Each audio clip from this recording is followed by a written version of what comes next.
Hi, నేను మీ సిద్ధు, డైరెక్టర్ని. మనోడు నా ఫ్రెండ్ అనమాట, శ్యామ్, కాబోయే డైరెక్టర్. ముందుగా మీ అందరికి నూతన సంవత్సర శుభాకాంక్షలు. సో ఈ రోజు నేను డైరెక్ట్ చేసిన ఓ దేవత మూవీ గురించి మాట్లాడుతున్నాం. సో ఆ సినిమా గురించి మనకు కొన్ని డౌట్లు ఉన్నాయంట, అవేంటో క్లారిఫై చేద్దాం. ఓకే, చెప్పా ఏంటి డౌట్? ఇంటర్వ్యూ కొన్ని క్వశ్చన్స్ ప్రిపేర్ చేసుకోవచ్చు. ప్రిపేర్ వచ్చావు? ఇదే వచ్చేది ఏంటో క్వశ్చన్. ఫస్ట్ దేవత అనేది టైటిల్ లేదా నీకు ఏదైనా టైటిల్ అనుకోని టైటిల్ ఏం చేశారా? అది ఒకటి అంతే కదా. యాక్చువల్లీ ఫస్ట్ టైటిల్ వచ్చేసరికి మనవి ఆలకించరాదంటే చెలి. ఇది నేను పెట్టుకున్న టైటిల్, వర్కింగ్ టైటిల్. దాని బాగానే ఉంది. తర్వాత మన హీరో గారు టీం అంతా కలిసి కొంచెం పెద్దగా అనిపిస్తుంది, షార్ట్ గా చేద్దాం అన్నారు. అవునా అని చెప్పేసి ఒక్కొక్కరు 3 టైటిల్ రాసి ఒక 10 పేపర్లు వేసాం, 10 టైటిల్స్ రాసాం, చీటీలు తీసి. సో అలా లాస్ట్ గా తీసుకుంటా ఒక 2 పేర్లు వస్తాయి. సో దాంట్లోది ఓ దేవత అనమాట. మీకు అదే ఎప్పుడు వచ్చింది, మీకు ఎలా వచ్చింది? అదే బిడ్డలతో తీయాలనుకున్నారా లేదంటే అసలు మెయిన్ స్ట్రీమ్ మీద పెద్ద హీరోతో తెద్దాం అనుకున్నారా? యాక్చువల్లీ ఇది 2018 లో రాసిన కదా. 2018. అంటే వేరే హీరో ఒక అతను ఉన్నాడు, అతనితో చేద్దామని రాసాం. అప్పుడు వెళ్ళాం, హైదరాబాద్ కూడా వెళ్ళాం చేద్దాం. సో అక్కడ కొన్ని పరిస్థితుల వల్ల అవ్వలేదు అప్పుడు. ఆ తర్వాత అంత పెద్ద కథ చేసేవారు నాకు దొరకలా. సో ఆ తర్వాత మళ్ళీ మనం వచ్చేసాం, షార్ట్ ఫిల్మ్స్ చేసుకుంటూ ఉన్నాము, కుదరలేదు. సో మన వెట్ల గారు ఉండి ఏదైనా పెద్దగా చేద్దాము అన్నప్పుడు రైట్, పెద్దగా కమర్షియల్ గా ఉండే ఏమున్నాయని చెప్పేసి అనుకున్న టైంలో నాకు ఈ ఐడియా వచ్చింది. ఓకే, మన దగ్గర ఒక కథ ఉంది కదా, మంచి లవ్ స్టోరీ అన్నప్పుడు అన్నకి చెప్పా ఎలాగని. బాగుంది, చేద్దాము, ఫైట్స్ ఉన్నాయి, సాంగ్స్ ఉన్నాయి, మంచి కమర్షియల్ గా ఉంది కదా, ఇది చేద్దాం అన్నాడు. అయ్యా రైట్ అన్న అనుకున్నాము, అలా ప్రొసీడ్ అనమాట. నేను ఒక్కనే కాదు, జేమ్స్ అని మా బావున్నాడు, ఆయన నేను కలిసి స్టోరీస్, డైలాగ్స్ అవన్నీ కూడా రాస్తాము. షూటింగ్ ఎన్ని రోజులు చేసేదా? షూటింగ్ ఆల్మోస్ట్ రీషూట్లు కూడా జరిగాయి, 25 days జరిగాయి. రీషూట్లు కలిగి ఒక 2 days 3 days రీషూట్ చేసాం. యాక్చువల్లీ తీసిన ఫుటేజ్ కూడా పోయింది, 2 సార్లు పోయింది ఫుటేజ్. సరే కొండపల్లి కెల్లాలో తీసాం, బ్రేకప్ సీన్ ఒకటి తీసాం, పోయింది. ఒకసారి మన టిట్కో హౌస్ లో తీసాం, మంగళగిరి ఇంట్రడక్షన్ సీన్ అది పోయింది. సరిగ్గా అవన్నీ మళ్ళీ రీషూట్లు చేసుకుంటూ చేసాం అనుకో, అంటే 25 days అలా పడుతుంది. ఇప్పుడు మీ డైరెక్షన్ టీమ్ లో మీతో పాటు ఏడీల్ గా పనిచేస్తున్నారు. ఏడీల్ గా అంటే స్టార్ట్ చేసినప్పుడు చాలా మంది ఉన్నాం, 5-6 ఉన్నారు నాకు. వంశీ ఉన్నాడు, మన ప్రదీప్ అని ఒక అతను ఉన్నాడు. సో అందరికి కుదరలేదు, స్క్రిప్ట్ టైంలో ఉన్నాను, స్క్రిప్ట్ రాస్తున్నప్పుడు, సాంగ్స్ రాస్తున్నప్పుడు ఉన్నారు.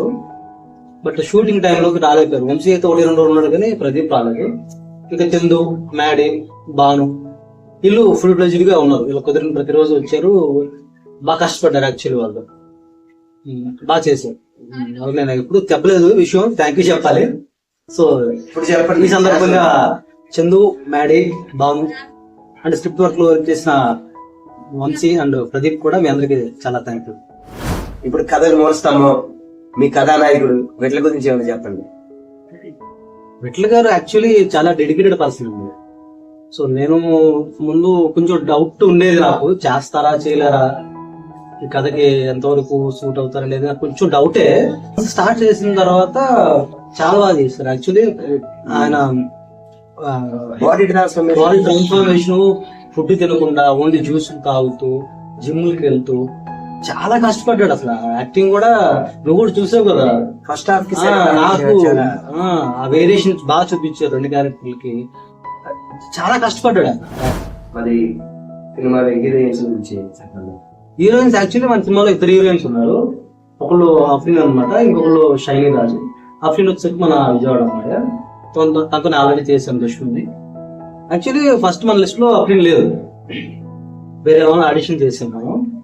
కానీ మన ఎందుకు సాటిస్ఫై అవ్వలా, ఇంకా ఏదో కావాలి. ఆడిషన్ చేశారా లేదా షూట్ చేశారా? షూట్ చేయలేదు, ఆడిషన్ మాత్రం చేసాం.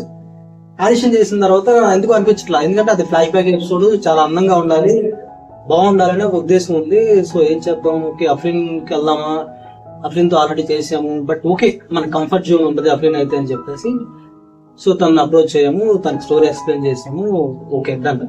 తనకి నచ్చింది, చాలా బాగా చేసింది అమ్మాయి కూడా. యాక్చువల్లీ ముందు సినిమాతో పోల్చుకుంటే దేవదాలో చాలా బాగా చేసింది.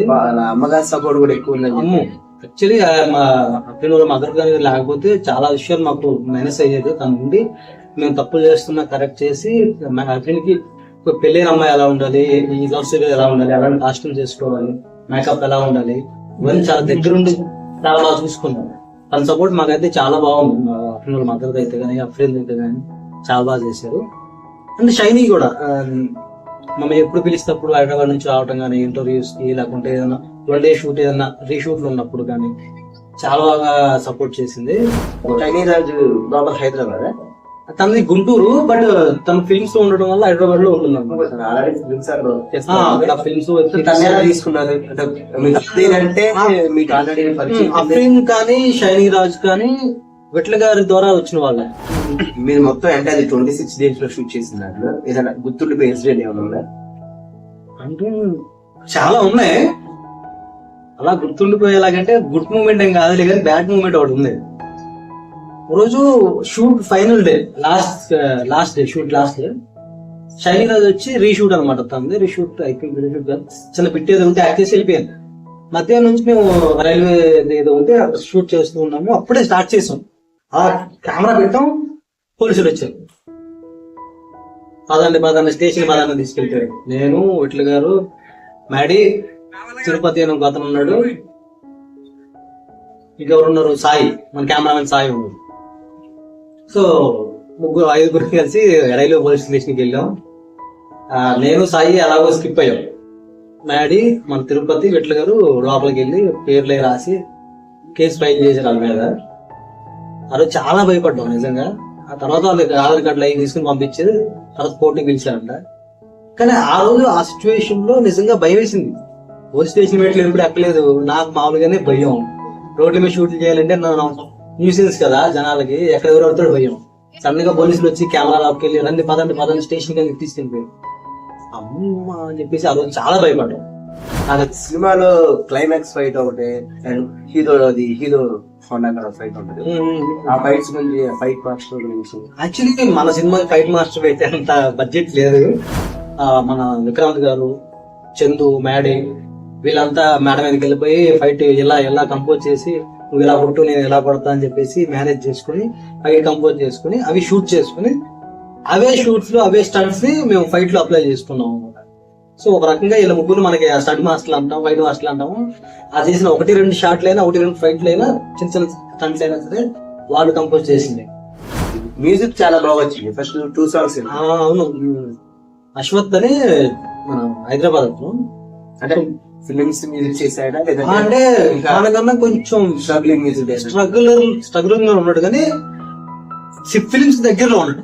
ఇంకా రేపు మాకు పెద్ద సినిమా వచ్చేది మనోడికి, అంత దగ్గరలో. సో మనోడితో ఆల్రెడీ కలిసి తిరిగిన వాళ్ళు పెద్ద సినిమా చేసేస్తారు.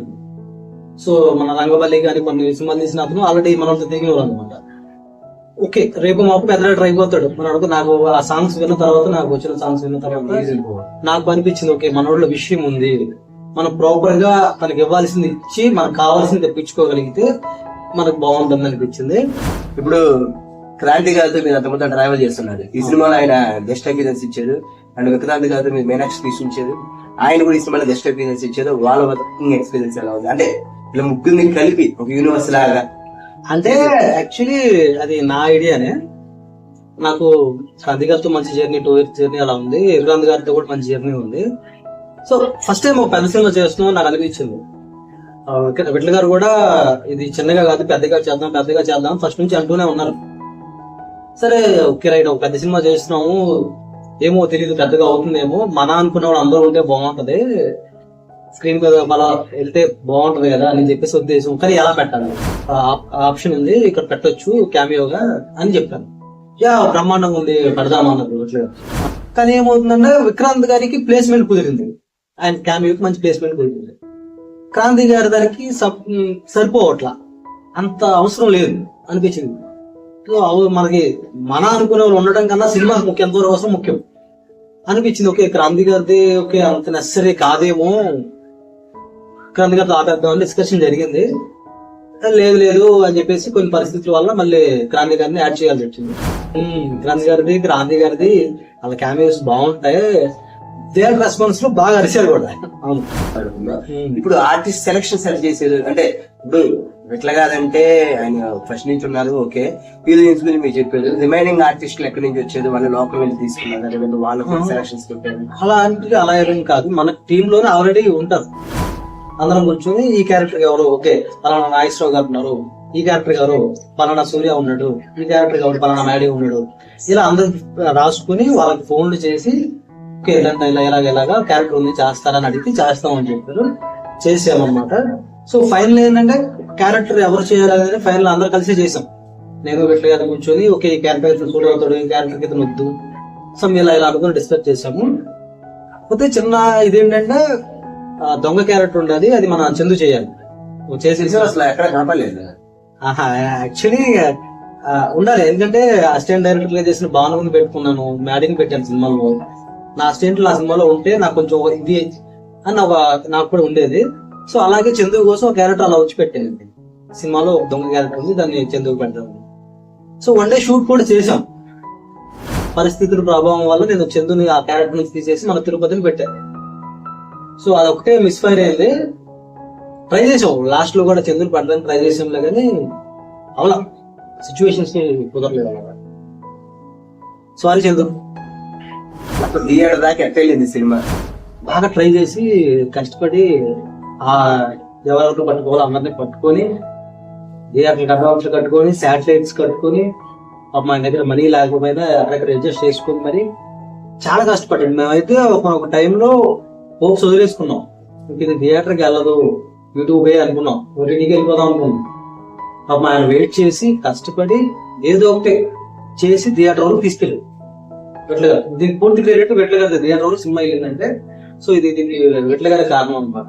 థియేటర్ రెస్పాన్స్ మీకు ఎలా అనిపించింది? అంటే మీరు ఎక్స్పెక్ట్ చేసేదంత రెస్పాన్స్ ఉండిద్దని. నేను అక్కడ ఉన్నాను, నేను చూసాను, but me point of view మీరు అంత ఎక్స్పెక్ట్ చేసేదండి? నిజానికి నేను అంత ఎక్స్పెక్ట్ చేయలేదు థియేటర్ లో మన సినిమా పడుతుంది అని, అసలు నేను అంత ఎక్స్పెక్ట్ చేయలేదు. దానికైతే పూర్తి కారణం మన వెట్లగారే. నేనైతే క్యాజువల్ ఆ రోజు ఎవరు వస్తారులే మన సినిమాకి, మన ఫ్యామిలీస్ తప్ప అని అనుకున్నారు, కానీ పెద్ద థియేటర్ 700 మంది దాకా ఉన్నారు. ఏంటి అంతా నా సినిమా చుట్టానికి వచ్చారా అనుకున్నా నేను. సో అంతా సెల్ఫీలు ఫోటోలు దిగడాలు మలకరించడాలు అంతా బాగా అడవుడుగా జరిగింది. థియేటర్ లోపల కూడా జనం బాగా ఎంజాయ్ చేశారు, చప్పట్లు కొడుతున్నారు. అఫ్రీన్ అప్పుడైతే వేళలు వేసారు, కలయ నిజమా సాంగ్ అప్పుడు కానీ, అఫ్రీన్ షైనిరాజు ఫ్లై సెకండ్ హాఫ్ అప్పుడు కానీ చప్పట్లు కొడుతున్నారు పెద్దోళ్ళంతా విజిల్లేయటం. చాలా బాగా మంచి రెస్పాన్స్, నేను అలా బాగా ఎంజాయ్ చేశాను. అది మీతో పాటు మీ ఫ్యామిలీ కూడా చూసేది కాబట్టి మీ ఫ్యామిలీ యొక్క రెస్పాన్స్ ఎలా ఉంది? వాళ్ళు ప్రౌడ్ గా ఫీల్ అయ్యారా, లేదంటే అసలు వాళ్ళకి మినిమం ఐడియా ఉందా ఆడ దాకా మీరు వెళ్తారని? నాకు తెలిసి లేదు, నేను ఏం చేస్తున్నాను అనేది ఇంట్లో వాళ్ళకి అంత క్లియర్ గా తెలియదు. ఏదో చేస్తున్నారులే అనుకుంటారే తప్ప తెలీదు. నాకు ఉండేది ఓకే వీళ్ళని తీసుకెళ్దాం, ఇది నేను చేసేది, ఇది నేను బయట ఇది నాది, ఇంట్లో ఎలా అయినా కానీ అని చెప్పేసి చూపించాలని ఉండేది. ఆ రోజు నాకు కుదిరింది, సినిమా తీసుకెళ్ళాను. వాళ్ళు అక్కడ నన్ను చూసి హ్యాపీగా ఫీల్ అయ్యారు. ఓకే నా కొడుకు తీసిన సినిమా చూడడానికి ఎంతమంది జనం వచ్చారా. సో లోపల సినిమా చూస్తుంటే వీళ్ళు వేస్తుంటే అందరూ ఆనందిస్తుంటే వీళ్ళు ఎక్కువ హ్యాపీగా ఫీల్ అయ్యి ఓకే రైట్ మొత్తానికి ఏదో చేస్తున్నాడు, కొంత ఏదో సాధించాడు. మొత్తం ఎడిటింగ్ వర్క్ మొత్తం మీదే చేశారా, లేదంటే ఎడిటింగ్ ఏమైనా అసిస్టెంట్ గా ఏమైనా పెట్టుకున్నారా? అంటే ఫిల్మ్ మొత్తం మీదే డైరెక్షన్ చేసేది, మీదే ఎడిట్ చేసేది, అన్ని మీదే చేసేది, బట్ స్క్రీన్ మీద ఎక్కడ ఎడిటర్ నేమ్ ఎక్కడ ఏలేదు. అంటే నేను ఎడిట్ చేసింది నేనే, మొత్తం సినిమా ఎడిట్ చేసింది నేను, బ్యాక్గ్రౌండ్ స్కోర్స్ పెట్టింది నేనే, మొత్తం చేసింది. ఆ ఫైనల్ అవుట్పుట్ మ్యాక్సిమం నేనే తీసుకొచ్చాను. కానీ నేను ప్రొడక్షన్ తరఫున చేశాను కాబట్టి ఆ పేరు నాకు ఉండదు. అండ్ 5.1 మిక్సింగ్ మన అవినాష్ అని వేరే అర్థం చేశారు అనమాట. మరి కెమెరా మ్యాన్ గురించి అంటే కెమెరా మ్యాన్ సాయి గురించి, సాయితో మంచి ఎక్స్పీరియన్సెస్ ఉన్నాయని అందులో ఇది ట్రైలర్ లాంచ్ అప్పుడు హీరోయిన్స్ చెప్పేది, హీరో చెప్పేది అంటే సాయి చాలా బాగా ఇబ్బంది పెట్టాడు, చాలా అందంగా ఇబ్బంది పెట్టాడని. సో సాయితో మీకు ఎక్స్పీరియన్స్ ఎట్లా అనిపించింది? అంటే మిగతా వాళ్ళకి అనవసరం, యాజ్ అ డైరెక్టర్ గా మిమ్మల్ని మెప్పించాలి కాబట్టి ఆర్టిస్టులు అంటే ఇబ్బంది పడతారు కానట్లేదు, ఎందుకంటే కొంతమంది అందంగా చూపించవచ్చు, కొంతమంది అందంగా చూపించకపోవచ్చు. అండ్ యాజ్ అ డైరెక్టర్ గా మీకు వర్కింగ్ ఎక్స్పీరియన్స్ ఎట్లా అనిపించింది సాయి? మనోడు బాగా తీస్తాడు, ఆ విషయంలో నో డౌట్ అనమాట. కంఫర్ట్ అనమాట, మనోళ్ళే కదా చేద్దాంలే చూద్దాంలే ఎక్కడికి వెళ్తారు ఏమంటారులే అనే చిన్న ఇది. కానీ వర్క్ పరంగా నో డౌట్ బాగా చేస్తాడు. అంటే రీటేక్లు పడుతూ ఉంటాయి, అవన్నీ మామూలే. వన్స్ షూట్ లో స్టార్ట్ అయిన తర్వాత ఎండా వాన చూసుకోడు, పొద్దున్న 11 లెగిస్తాడు, బ్యాటరీ కూడా చూసుకున్నాడు, ఏ టైం వరకైనా చేస్తాడు. సో తన కష్టం తను బాగా కష్టపడతాడు యాక్చువల్లీ. ఈ కథ రాసిన మీరు, డైరెక్ట్ చేసిన మీరు, యాక్టర్స్ గురించి తెలుసు. బట్ కథను ముందుకు తీసుకెళ్ళడానికి డబ్బులు పెట్టింది ప్రొడ్యూసర్. ప్రొడ్యూసర్ అంటే మన రెడ్లు కదా, హీరోగా ప్రొడ్యూసర్ ఆయనే. ఆ పాపం ఆయన ఉన్న దాంట్లో చాలా బాగా పెట్టారు. ఆయన దగ్గర అన్ని అప్పులు చేసైనా సరే సినిమా బాగా రావడం కోసం బాగా కష్టపడ్డారు. మీరు చెప్పినట్టే థియేటర్ దాకా తీసుకొస్తాను కూడా చాలా బాగా కష్టపడి చేశారు. ఓవరాల్ గా సినిమా స్టార్టింగ్ స్టేజ్ నుంచి థియేటర్ దాకా బడ్జెట్ ఎంత అయింది? అది ఎగ్జాక్ట్ గా అంటే నమ్మరావు గారు నాకు తెలియదు.